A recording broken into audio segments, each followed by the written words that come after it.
একটি আয়তক্ষেত্রের দৈর্ঘ্য প্রস্থের 2 গুণ, এর ক্ষেত্রফল 288 বর্গফুট হলে পরিসীমা কত? দেখুন, আমার প্রস্থ যদি a হয় তাহলে দৈর্ঘ্য নিশ্চয়ই 2a। এখন দৈর্ঘ্যের সাথে যদি আমি প্রস্থ গুণ করি তাহলে পাবো ক্ষেত্রফল 288। হ্যাঁ, এরপরে আমি চাইলে এটাকে 2a স্কয়ার সমান 288 লিখতে পারি। পরের লাইনে 2a স্কয়ার এবং 288 দুইটাকে যদি আমি 2 দ্বারা ভাগ করি তাহলে আমার এখানে থাকবে a স্কয়ার, এদিকে থাকবে 144। এখন আমি a স্কয়ারটা ঠিক থাকুক, 144 এটাকে আমি 12 স্কয়ার আকারে লিখতে পারি।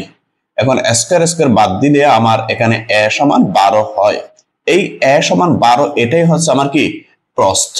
তাহলে দৈর্ঘ্য নিশ্চয়ই 2a, দ্যাট মিন্স দৈর্ঘ্য 12 গুণ 2 সমান হবে 24। তাহলে এখন প্রস্থ যদি 12 হয় এবং দৈর্ঘ্য যদি 24 হয়, প্রস্থ এবং দৈর্ঘ্য যোগ করে 2 দিয়ে গুণ করলে পাওয়া যায় পরিসীমা। তাহলে 24-এর সাথে 12 যোগ করলে হয় 36 গুণ 2, তাহলে 72 ফুট। এটাই হচ্ছে এই আয়তক্ষেত্রের পরিসীমা, অর্থাৎ আয়তক্ষেত্রের পরিসীমা 72 ফুট। আশা করছি বুঝতে পেরেছেন।